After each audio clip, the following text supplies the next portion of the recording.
Fisher for three. Bang! He could. This is the Tom and Jerry Sports Show.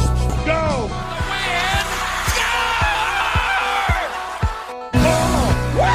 Shoots, he scores! What a play by Tavares! You're listening to another Tom and Jerry Sports Show podcast. We had a interesting, obviously, crazy week. It's always an interesting week when you're talking about the March Madness tournament. We had a lot of upsets. Yes. So far in this tournament, a lot. You definitely could see that coming because, as we were talking last week, there was no clear-cut favorite or, top-heavy dog, as you could say. Exactly. So you knew a lot of upsets were coming, and that's exactly what happened. I mean, it started right from day one. Yeah. Day one, you had Ohio State and Dayton. The first game, I believe, too, or close to it. Dayton beats Ohio State by, 2-1? Something, yeah. And we did warn you about Ohio State. Said they're that disappointing team that always kind of let you down. Of course. Then, you got Stanford that beat New Mexico. That was another upset. Well, sort of an upset. I mean, Stanford's a good team. Yeah. We just felt like New Mexico had that game at least. That's why, I took Stanford just on that. They're just always there in every college sport, So I gave them the benefit of the doubt from that. And now, look at them. They're in the Sweet 16. Yeah, exactly. Cincinnati losing to Harvard in the first round. I did think the one upset that I did think was going to happen that didn't happen was the Providence North Carolina game. Yes, I did that too. Take that. I did that too. But it didn't happen. Oklahoma State losing to Gonzaga really wasn't an upset, but I felt like Oklahoma State was a better team. Definitely. But that didn't happen. North Dakota State beating Oklahoma in the first day or second day of the March Madness. Yeah. Who else? Oh, UMass losing to Tennessee. They got killed by Tennessee, too. Yes, they did. They got killed. And then, like we said last week, this team was not... We didn't feel like they were that good. But we thought that they were going to get at least to, the Sweet 16 at least. Being, that they would have had to beat either UMass or Tennessee. But Duke losing to Mercer. Yeah. That was a heartbreaker there. Yeah, and we did give the warning with Duke too. They always, but as you said, I mean, in the first round, no one saw that coming. Yeah, they have had a couple of times recently under Krzyzewski, losing in the first round or second round. But obviously the 14 on the 3 seed it's a very big upset. And and another interesting fact about that. It's a little off topic, but I don't know if you saw the whole thing with Roddy White. He went on Twitter before the game and said something to a fan about if Mercer beat Duke, he would give him season tickets on the 50-yard line. Wow. Mercer beat Duke, and then he tweets after the game something how it's not an actual bet because gambling's not allowed in NFL. So he's just going to give him tickets to one game. Oh. Yeah. That's terrible. Yeah, it is. Then we had the second round. Well, the Sweet 16. The round of 32. Yeah. I guess because I don't even know the rounds. They say the first round is the play-in games. Yeah. But this is technically the second round for us. There was not that many. I mean, Syracuse losing to Dayton was a big one. And then the other biggest one, probably out of the second round or the round of 32, was Kansas losing. Yeah. That was probably the other biggest one. And you did give, you weren't too sold on them because Embiid was out. Yeah. And, well, that's what I said. I felt like if they got to the Sweet 16, I felt like they were going to do, they were going to at least make some kind of run because Joel Embiid probably would have been back. But it kind of showed that, Embiid was a big controversial, he was a big piece big part of their puzzle, you could say. And losing to Stanford, I mean, Stanford, kept it going. They're looking like no joke right now. Yeah. And then Dayton. So we have a 10 and an 11 team playing each other in the Sweet 16. That's the beauty of it. In the Sweet 16. So, other than that, I mean, Villanova losing to UConn really wasn't that big of a deal. Creighton losing to Baylor. I mean, Doug McDermott, the first game, had a double-double in the first half. You can't do it all, though, you know? Yeah, exactly.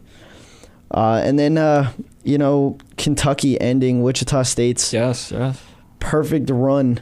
A very close game. At 35-0.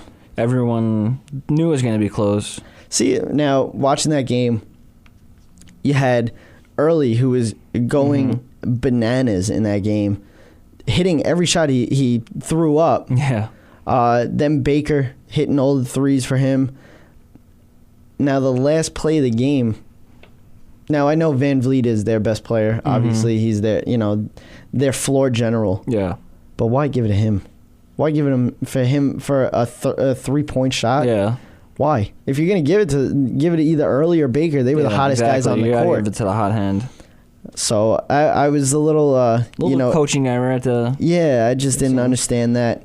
But right now you got the Sweet 16 games. You're looking at on the 27th, which is Wednesday. Yes, 3 days from now. You got Florida, the number 1 against UCLA, the number 4 at 9:45 p.m. game. Then you had also on Wednesday you have Dayton versus Stanford at 7:15. There it is. That's gonna be a good game. I feel like that's gonna be a very. You got two underdogs going against each other. Yeah. And that's a big step. I mean, going to the Elite Eight for either of them. I would say more particularly in Dayton, because they're kind of, that lower tier, I guess you could say. Stanford is obviously an established, absolutely, university, so it would be a little more meaningful for Dayton, I think. Yeah. Also on Wednesday you have Arizona versus San Diego State. That's gonna be a really good one. And then also Wednesday you have Baylor versus Wisconsin. That's gonna be a real good one. Yeah. And then on Thursday you have. And we'll see about Wisconsin because, as we've been saying, I mean, they are a 2 seed and they're playing very well right now. Yeah. We'll see how far they can go because we kind of put them down a little bit last week. A little bit, yeah. Saying they're also like that team that lets you down. Yeah. We'll see how far they're going. They're looking pretty strong so far. Yeah, and I mean, obviously they're on a nice little run there. I could see them going up against Arizona. I don't know if they're going to be good enough to beat Arizona. Yeah. But let's hope Arizona gets past San Diego State. Exactly. So we'll see what happens with that. Then you got we got Virginia versus Michigan State. That's probably the best Thursday. one on paper. Yeah. I still I gotta be rooting for Michigan State because I do have Michigan State in the championship, been winning it all, so I gotta go with them. Then you got Iowa State versus UConn. Those are my boys. Iowa State. They suffered a big injury though. One of their key guys. Yeah, Niang or something like that. Then also on Thursday you got Kentucky versus Louisville. That's a classic. I mean, yeah, absolutely. Calipari is very not happy about how he has to go through. Yeah. Kentucky, and he complained or brought up the fact that Duke never has to play Carolina in a bracket. Yeah. And you can understand that point. I mean, absolutely. This is the biggest in-state rivalry, one of the biggest in college basketball, and now they have to play each other again, in a tournament. So it's a little odd. So you got Rick Pitino versus Calipari, nice little rivalry there. And then the last game on Thursday is Tennessee versus Michigan.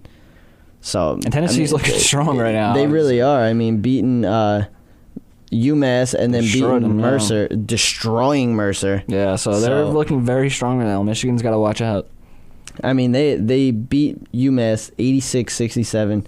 And then they beat Mercer 83-63. They were just like on boys, and especially in the UMass game. They were every rebound at just manhandling them.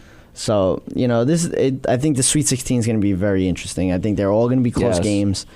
And you definitely gotta watch these games. You can almost call this round like the wild card round in the playoffs for football, where you have 2 games on each day. Yeah.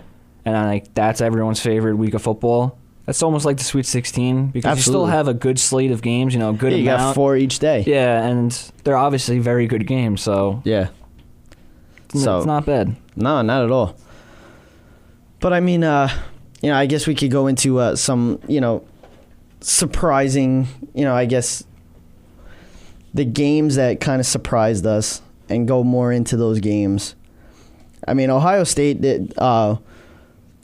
You had Kraft that was Aaron Kraft, was going nuts. Yeah, doing everything He's a real good player. He's like that scrappy. Yeah, give it everything you got kind of. I really like him. Yeah. I don't know how good he will be in the NBA if he does get into the NBA. If it translates to an NBA game because of height and jump shots. He's not a big scorer during the regular season, but he's one of those big time. He's a very good defender though. Yeah. He's a very good defender. He's one of those big time players, though. Yes, exactly. When it comes to that, that's the guy that you want. And I mean, he just rolled it off. Exactly. Of I was just gonna say we saw that in that game. In the last minute. I mean, he tied it, or no, he had the layup to go ahead at the end, and obviously Dayton brought it back and got the go ahead. And then, I mean, he traveled, but it's okay.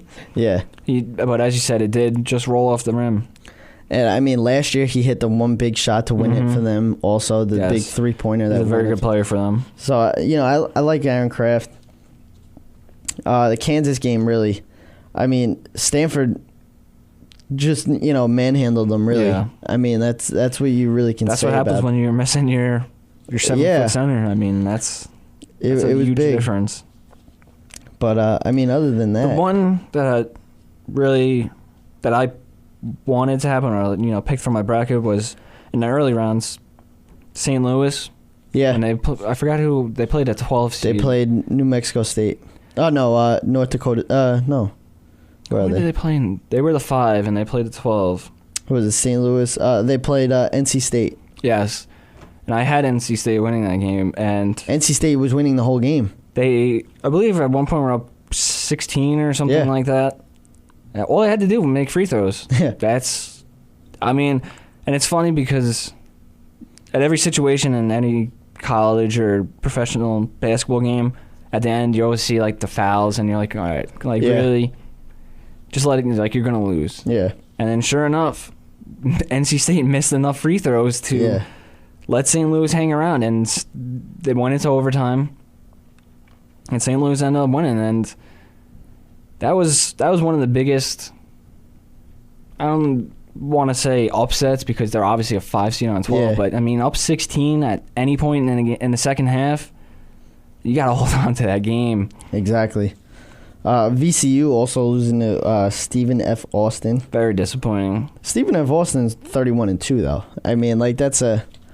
It's just disappointing in terms of because VCU is always that tournament team. They seem, you can put them in the Sweet 16.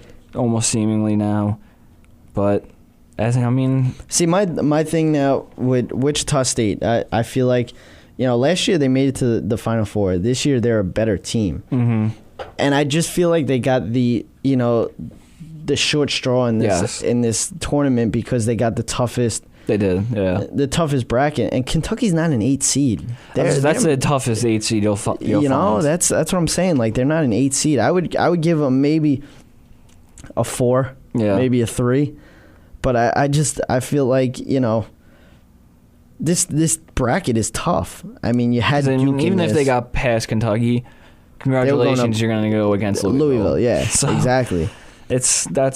was a tough draw for them, and Louisville's not a 4. No, Louisville's. I would give them at least a 2. They were fighting for a 1, seemingly the whole year. Almost seemed to be a lock for if they weren't a 1, it was going to be a 2. Yeah. And to give them a 4 is very... See, now I don't think Duke is a 3 though. Yes. And we all So, but kind of talking about translating into the NBA, the top 2 players in the country had tough times in this tournament. Mm-hmm. Andrew Wiggins fell off the map during this, especially in the Stanford game. Mm-hmm. Fell off the map. I think he had 4 points in that game. He was 1 for 6, I think. Something like that. Yeah. Jabari Parker. Mm-hmm. Yeah, that's nothing in that Mercer game. So, obviously there's questions out now that, is this going to really translate to a good career or a great career? Because this is kind of the first, NBA? Pressure builder for these guys. I mean, this is where a lot of guys make their money, a lot of guys lose their money. Is this tournament? Now, a question for you, which I've been hearing a few times, and I have my own opinion against it, or about it. Now, with these guys, do you think, because they had such a bad tournament, do you think they take back their next year of college to go back into the tournament and show themselves a little bit better? It's actually a very good point, and I'm more for Jabari, I would say so, in a way, because they have the top 2 players out of high school. Yeah. Or it was like 1 and 3 or something, like they were like a combo pack. Yeah. And Duke got both of them. And I think one of them is a center. So you're talking about, potential old Kentucky team like Anthony Davis when they had 5 first-rounders team. I mean, that's what you could be looking at next year at Duke. So Jabari has to think about that. I mean, you had a bad tournament. He would still go top 5.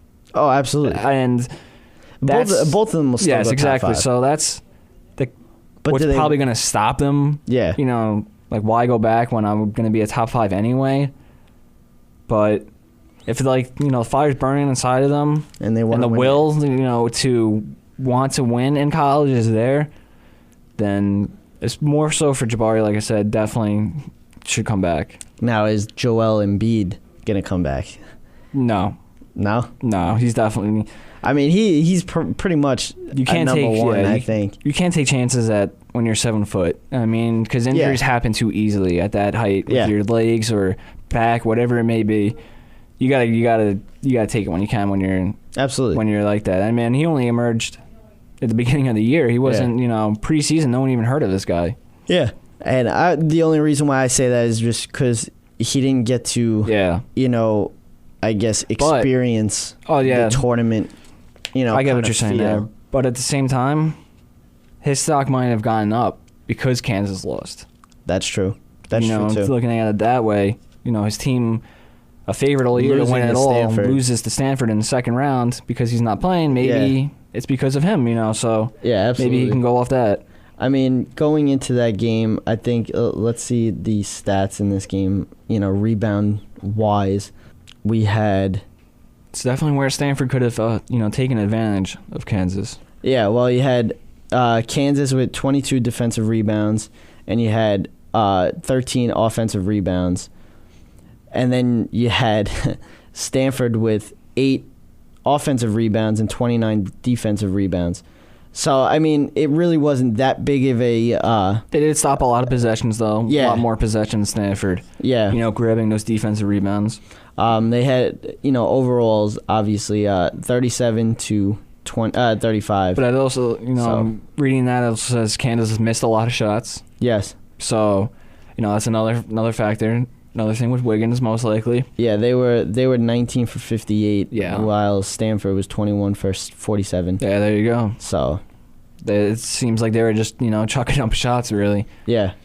So, I mean, it could go either way. Like, you can look at it that way, definitely. Or you could look at it in another way. As a player, I don't know. See, if I missed the tournament, just because it's such an amazing experience, mm-hmm. I feel like I would go back. But you know what? Like, then you start thinking about it. I'm gonna be number 1 anyway. Yeah. Or at least a number 2. It's tough. Yeah, it's really tough because that is a once in a lifetime thing. Yeah. You don't have that in the NBA. I feel like it is worth it to just experience. I mean, that's a story to tell, regardless of how far you make it. I mean, you were there. You were part of one of the best sporting events we have. Yeah, definitely. So, I mean, it could go either way. Like, you can look at it both ways. Andrew Wiggins really fell off the last 5 games, I think it was. He went, from like 35 games to 40. I was just going to say, he was hot entering the tournament or, at the end of the year. It's hard to say why he, fell off like he did. Yeah. So, I mean, it's sad, but I still think he's got it in him. Yeah. A lot of people are questioning his big game, ability, but at the same time, though, he's 18, 19. I mean, not everyone's built for that, right away. Yeah. He's still a freshman. He's still just out of high school. We gotta, and that's another thing. Like what you brought up. should that be why he comes back? You know, maybe Yeah. get a little more experience, and that's why I think they should raise the limit to 2 years. If this does happen, where Andrew Wiggins or Jabari Parker or whoever or all three of them go back for an extra year, just That makes to it show even them, better next year. it kind of makes, you know, Silver, you know, pretty much this is, you know. Yeah, This is the reason why I'm doing this. This Yeah. is the reason why I don't want one and dones. I want them to at least go for 2 years. Because it makes it better for both sports, Yeah. especially for college basketball more so, I would say, because it's more of a competition. you're getting better play in college basketball and you're avoiding bad play in the NBA. Yeah, Who absolutely. wouldn't want that? Absolutely. It just makes sense that way. And watching the CBS post game with Charles Barkley, he said, you know, the NBA is not a good sport right now. Yes, it's not. It's not. It's not interesting. There's nothing really, you know, going on in the NBA. There, you know, it's just the same guys, same teams. Exactly. So it's like, you know, and he said it's a boring sport right now. Because if you look at it, all the guys that have been drafted recently are really like haven't getting done no it. minutes Yeah. because they're either they can't handle it, you know, or don't have the whatever it may be. So why not make them do another year in college, get bigger, get stronger, get smarter, and everyone's happier. You know, Yeah. you come into the league at it's 19 right now, I think. They want to make it believe so, 20. yeah. So make it 20. And, you know, everyone will have It a just little gives bit you- more experience. Yeah. You're making the college game a lot better. Absolutely. On this, you know, in the same part of it. So everybody wins out of it. Yeah. And speaking of Adam Silver, he's meeting with LeBron James about the sleeved jerseys, which we kind of like Don't understand. we don't like it at all. We don't like the sleeve. Yeah. And the good thing is LeBron doesn't either. So Yeah. you know, good that he's there. Rather. Yeah, they said that if enough players don't like it, that they'll get rid of it. And then also Adam Silver said that he says he's estimating at least, I think it was 5 years. Yeah, I saw that too. there'll be ads on the jerseys, which I think is we looking like soccer jerseys out there. stupid. Yeah. But you know what? This also goes back to, you know, what Charles Barkley said. NBA is not a good sport right now. Got to make money how you can. Yeah, it's struggling. And I mean, when you can take it down to about 4 or 5 teams, you have a problem. yeah. You have a big problem. Well, and you know, this can also go to, you know, the super teams that have been happening, you know, with the free agency. You know, guys, you know, going up with each other and, you know, going onto the same team, like, and pretty much, I mean, it started with Boston. That's what always bothers me. So everyone always talks about LeBron and nobody brings up Boston. Yeah, it started with Boston with Ray Allen, Garnett, and Paul Pierce. You know, and it ended up turning out that Rondo was probably the best out of all of them. Or the most important, yeah. But then, you know, it happened with the Heat. And obviously that was more of a bigger bigger news because of how great the three were. Yes. You know, Garnett was a great player, but he wasn't, you know. It's not a LeBron and D-Wade. Yeah, exactly. You know, then, you know, Paul Pierce is a great player, but he's still. They're superstars in different ways. You know, they're bigger. They're less fancy. Yeah. You know, you can do less with the dunks and all that and the acrobatic shots. You know, they just get their job done, especially KG. So, you know, it's that can also be one of the reasons. And, you know, look at the Heat. Like, the Heat are going to be there again. Yes. They're going to be there again. There's no doubt in anybody's mind that they're going to be at least in the Eastern Conference Finals. Just because if you're looking at the Eastern Conference, it is absolutely horrendous. Yes. Horrendous. I believe the Bobcats are in the playoffs. I believe that the Knicks are 2 games out of the playoffs. Yeah. And look how, and they're under 500. There's no way an under 500 team should be in the playoffs. Absolutely no way. You should let Western Conference teams switch over. I mean, the Western Conference is 10 times better. Yeah. I mean, at least, you know, you still have your favorites in the Western, but there's more competition. It's more even. Exactly. In terms of the bottom teams. And I mean, you still have like over 500 teams that aren't in the playoffs. Yeah. So, when you have under 500 teams, that's not good. Yeah, and this isn't like a situation like with football, the 7-9 Seahawks winning. Like, it's a little different. I mean, they won their division. It just happened to be a bad year. Yeah. This is different. This is like, because the Eastern Conference is just so bad. Yeah. That you're allowed to be that bad and make the playoffs. It just shouldn't happen. I don't know what you can really do, because obviously what bring the Western, that's never going to happen. Like, there's nothing you can do to eliminate this problem. You have the Bobcats at 34 and 36 in the 7th seed. You have Atlanta at 31 and 37 in the 8th seed. How is that fun? Yeah. I mean, you're looking at this Eastern Conference right now, and you're saying Indiana, Miami, Eastern Conference Finals. What Knicks fans would even want this team to make the playoffs? Well, that's what I said. There's no point in making the playoffs. Yeah, I feel like they'd have a better chance against Miami because they've beaten Miami. Mm-hmm. But you're going into a 7-game series. It's not going to happen. It's not going to happen. They may win 1 or 2 games, but it's not going to happen. Yeah.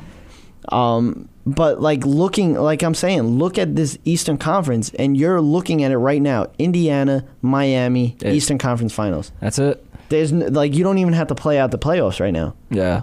That's what you're looking at. So, if you said, if I was a Knicks fan, I wouldn't want to make the playoffs. Well, there's no because benefit. you're just ruining your draft pick right now. Well, ruining Denver's draft pick. You can't. So I guess that's one benefit. That's true. But you can't do anything about that. No, you have to go out and win. Yeah. But still, when when you're looking at now, listen to this. You're looking at the Western Conference final. The Western Conference, you got the 8th seed Dallas Mavericks, 42 and 29. Say, wow, that's all right. You're looking at right now Denver being in the playoffs in the Eastern Conference if they were in the Eastern Conference. What's Denver right now? 32 and 38. Yeah. Minnesota would be in the playoffs. They would probably be in 6th place. Wow. In the Eastern Conference. New Orleans would be a game behind Atlanta for the 8th seed. The Lakers would even have a chance to make it into the playoffs in the Eastern Conference. There we go. All right? I mean, so it's... And the Lakers are having a terrible season. Thank God that's not a possibility. Yeah. So it would just not end with the Lakers. So, you're looking at it, and it's like...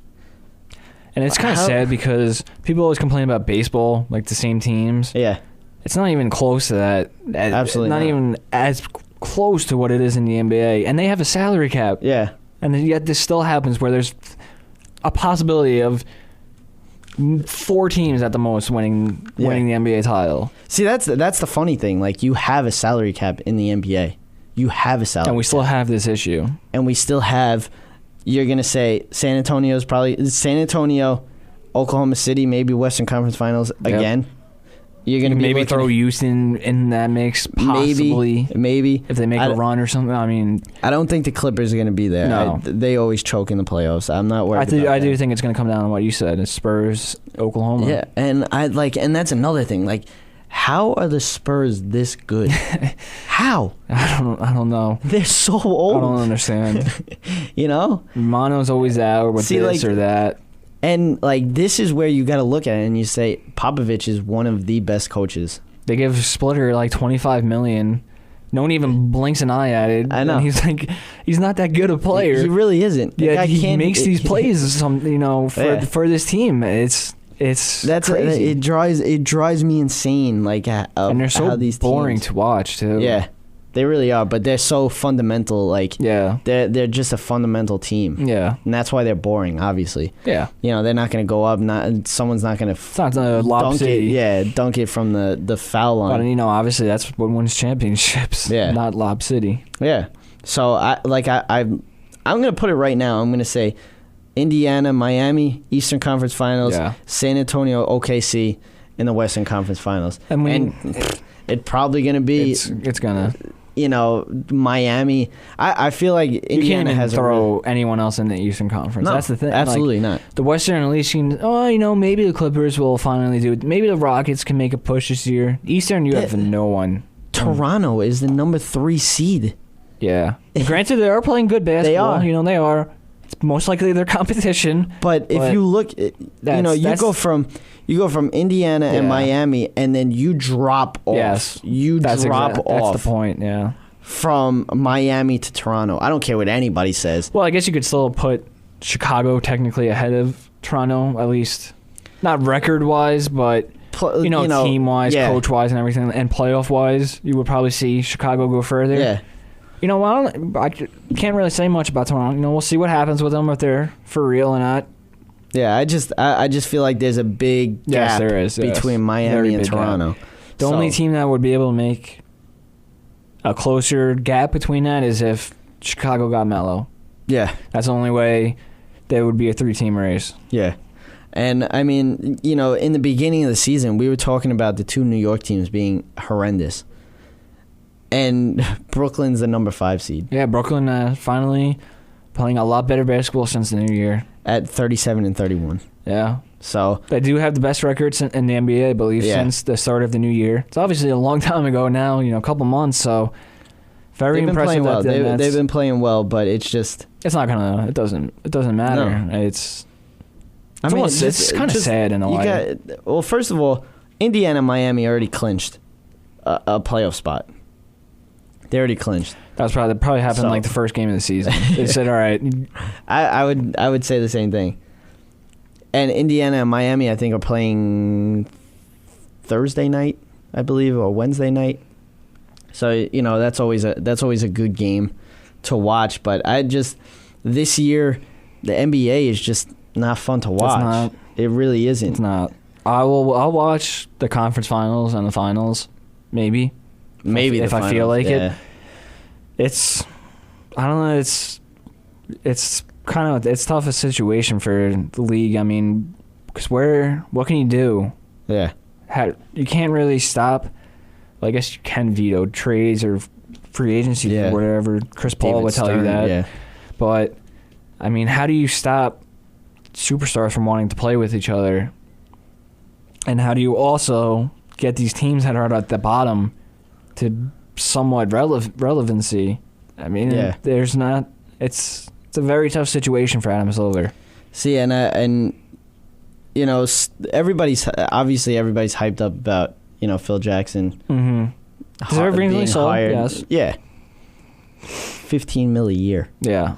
$15 million a year. Now, does that count? That doesn't count against the cap, though, right? That's just. I don't believe so. I think that's just. Okay. I think that's just team money. Still insane. I think he's getting paid more than anybody else on the team. Yeah.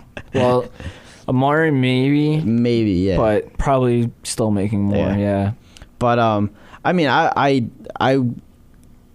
love Phil Jackson. Yeah, we talked about this last week. I think the world of Phil Jackson, just because what he did with the Lakers and Chicago. He's just probably the greatest. Yeah. To do it, but I mean, he's been a coach. He's never been a president. Mm-hmm. He's never been a front office guy. He's just gotten the talent. Yeah. Now he has to go out and get the talent. Yeah. It's a little different. He's usually, coaching that talent. He's, it's probably going to be easier for him though compared to others, just because he is Phil Jackson. Yeah, exactly. So that's part of the. Like, if he's bringing in free agents, he can just have a ring on each finger and just, sitting on the desk, just tapping his fingers, And then another one on his toe. Yeah.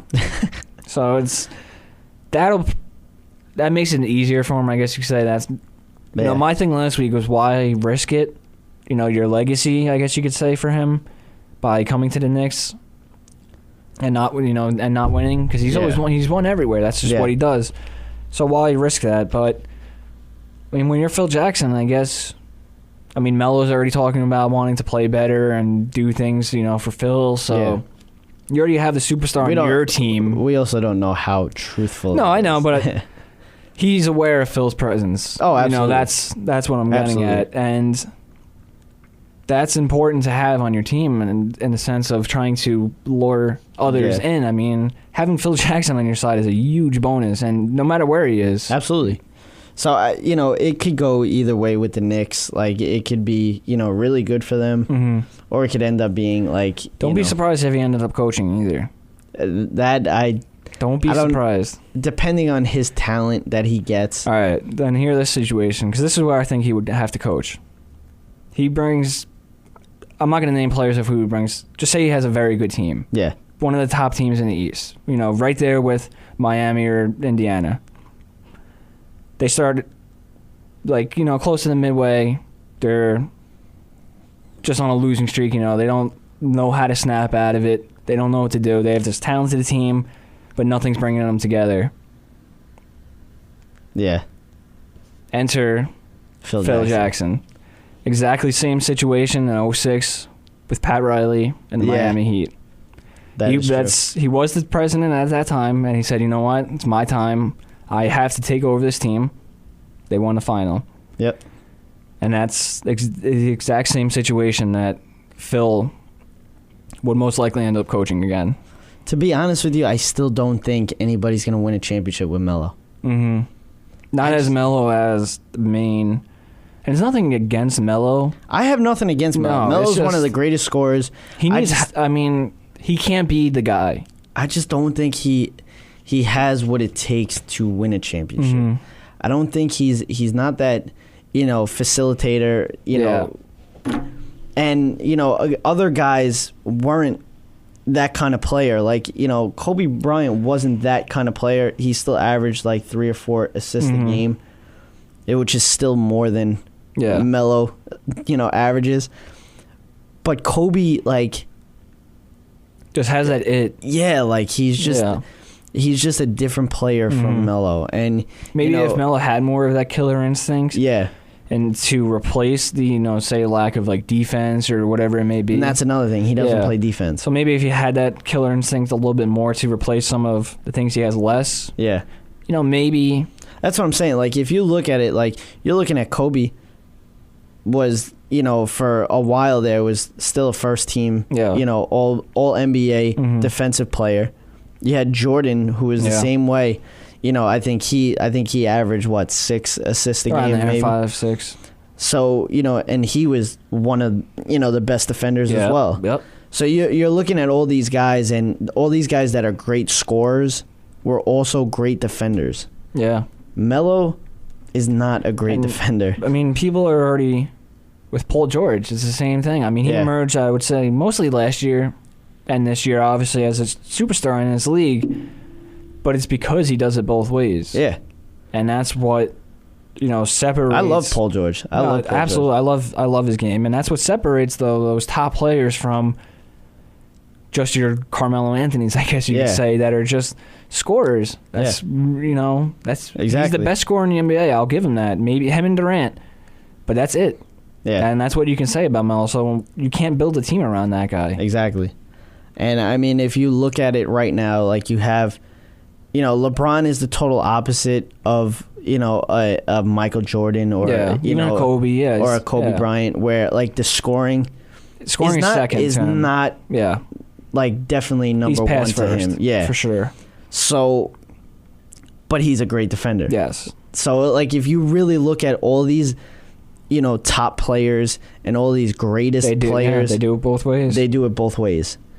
Melo has to learn how to play defense. Yeah. And Phil Jackson may be the guy that shows him how to play defense. Yeah, exactly. Yeah, good point. But as of right now, I don't think you win a championship with Melo.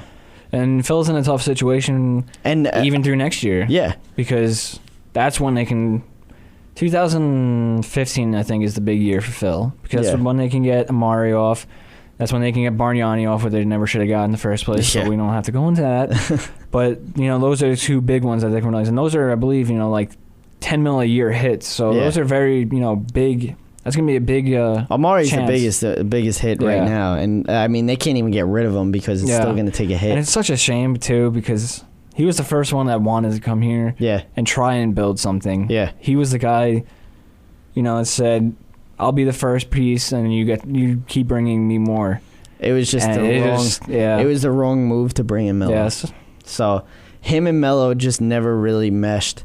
Melo ended up taking his spot at 4. It's crazy. I mean, you have Amari that's playing, Amari Stoudemire basketball as of late. Yes, he's playing. Much better. He's playing like he played with the Suns, and so I love his game right now, but I don't know if it's going to be enough for them to get into the playoffs. I mean, they are still 2 games back, 3 games back. Like we said, what's the point of an 8 seed? No. What is the point of playing? You're going up against Indiana or Miami, no matter what. There's no way of them moving up to the 6th. Yeah. I mean, you never know what can happen in the East, but I feel so like even if they got the 6th, but you can't play a division opponent. Can you? Can you do that in basketball? I think you can. Oh, okay, so then they will play Toronto. Yeah, most I think likely. baseball is the only sport that does that. Okay. So yeah, I mean, because I was gonna say if they had to play like a Chicago or something like that in the first round, you're still gonna lose anyway. I mean, if they could get to a 6th seed, they can beat Toronto. That's something we can. Yeah. But I don't think that's going to happen because they are. You actually have to be like over 500 at that point. Yeah, they are like 8 games behind that 6th seed. So, I guess we could say that's never going to happen. Their only chance is the 8?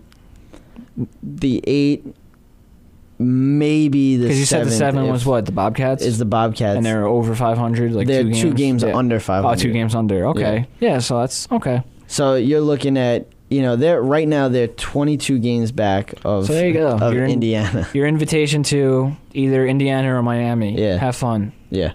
Knock yourself out.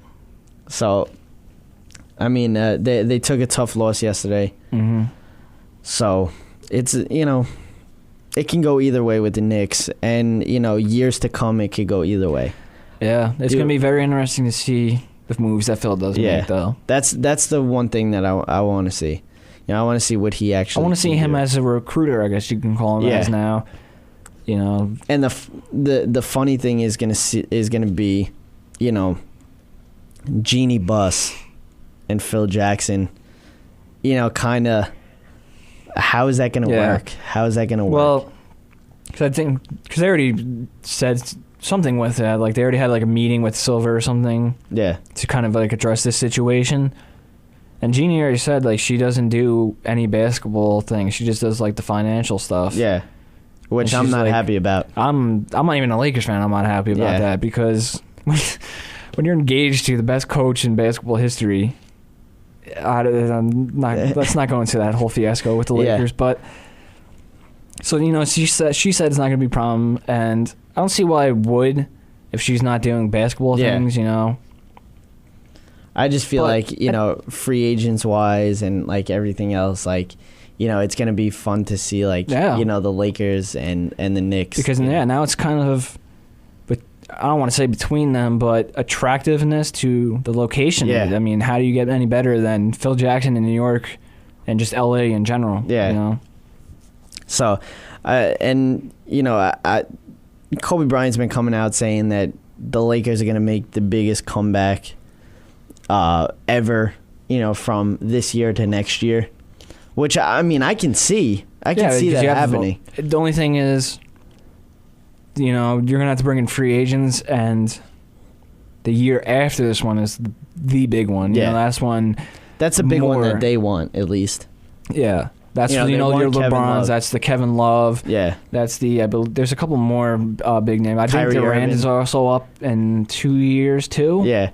Kyrie has an option to so it's going to be an interesting 2015 free agency.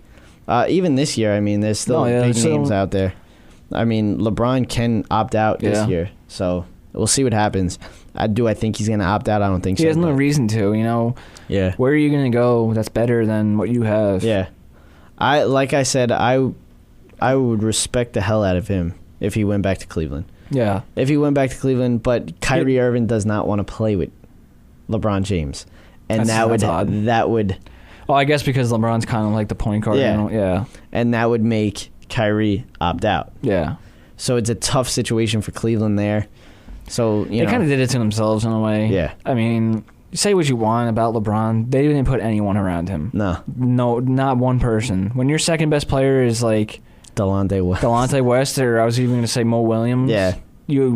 That's not a team. Yeah. That's not putting talent around your best player. Yeah, exactly. Yeah. Cleveland. So, Cleveland. But, I mean, other than that... Just waiting for baseball patiently. We're like a week away. I think 7 days, I think it is, or 7 or 6 days. What do they do? Like a Sunday night baseball to start it? Like they obviously had the Australian games. I get that. Yeah. But that doesn't really count, at least for us, because... There's 6 days. And what do they do? What's like the first game? It's like The first game is, I think it's the Cardinals. I'm trying to think of like how they do. They do a lot of like 1 p.m. starts, don't they? Yeah. For opening days, yeah. Yeah, I think this is a night game though. We're gonna go with it's the 30th. 2 games on, and it's the Dodgers and the Padres. It's always the Dodgers. That's opening day. That's opening night. That's because the Dodgers didn't have opening night already. Let's just give them another one. But not even that. That's not even a World Series team. Like that's Padres. Yeah. So the 30th starts opening day. The 30th is the big one. Yeah, I'm looking at that now. So you got the Dodgers and the Padres. So yeah, welcome back baseball. Yeah. Yeah, that's always. I think the first. Yeah, the Yankees have the first. That's their first game, and that's a night game, but that's in Houston. So their opening day is until. Where are my boys at? When do they open up? They open up on the 2nd, I guess. Yeah. Okay. It always bothers me when like the first opening day and they're not playing. I'm like, yeah, just want to watch baseball. Yeah, they play the 2nd. Okay. They have a night game too. That's a night game. Opening day is usually a 1 o'clock. Well, usually game. a lot of 1 o'clock games that they do. It's pretty. They got odd. the Red Sox for opening day. Yikes! Pretty tough. Yikes! Let's not put that on opening night or anything. Yeah, that's what I'm saying. Like a game like that should be opening. That's night. A little more relevancy. I mean, to like in the NBA, you would put Miami in opening night. Yeah. Or football, you would put the Super Bowl team. Super Bowl match. Yeah. Opening night. Yep. So it's weird, but and they are the defending champions, the Red Sox. So, but yeah, there's logic for you. But I mean, like with baseball though, lately, you've been seeing that the salary cap hasn't really been a factor. In the World Series teams. There's a lot of competition in baseball. Other than the Red Sox last year, I mean, you had the Cardinals win, who really so. But I mean, there's a lot of teams. Fighting for playoff spots this year in baseball that, aren't your high salary, going out and getting everyone you can kind of team. So, I mean, comparing this to basketball, I mean, baseball just blows it away in my opinion. Just in terms of competition alone. Yeah. I mean, not even that baseball's my favorite sport. Just strictly competition. Yeah. It's not even close. And I feel like even with the big name teams, I feel like the AL East is going to be great this year. Oh, it's gonna be a battle. Man. Definitely different from last year. Yeah. Just because, I mean, you had the Red Sox in like last place in the beginning of the season that all of a sudden moved up to first place and end up winning the World Series. And you really hope injuries don't, ruin what the AL East really can be this year. Well, that's what it was last year. Exactly. All the injuries were the problem last year. So, I feel like the AL East will be, very, very competitive. Yeah, it's back to being the... for some reason, Tampa Bay's always there. I don't get it. They always trade the pitchers, too, that they're not going to sign because they have no money. Like, David Price will be gone by the All-Star break, and they're there. Yeah. They know how to draft pitchers like nobody else. Quick, some NFL news. We had the Ravens make a trade for the offensive lineman Zutta from Jeremy Zutta. from Tampa Bay. Who they already expressed that they wanted to trade him earlier in the earlier in free agency. Mm-hmm. The Raiders pick up Matt Schaub. Yeah. I think it's a great move for them. It's a lot of money, but I think it's a good move for them. And also, Deshaun Jackson is on the trade block. Everybody look out for him. They're saying that it's almost like 95% that he will not be an Eagle this year. And also, for a lot of Jets fans out there, also seeing that the Jets are interested in that, in that fella. They're saying there's 3 teams right now that are the front runners. It's New England, San Francisco, and the Jets. So he would be dangerous, especially on San Francisco. And New England. Yeah. I mean, you put them on New England, it's not even fair. Yeah. It's not even fair. I said more so for San Fran because that's what they're missing, it seems. Like that one deep threat. Because their defense is, right behind Seattle. Yeah. And if they had Deshaun in the playoffs last year even, I mean, that's scary. So, but I mean, other than that, really nothing big has happened in the NFL. But that will do it, I guess. We'll be back next week with more tournament updates. Yeah, it's gonna be another crazy week, as we'll find out. We'll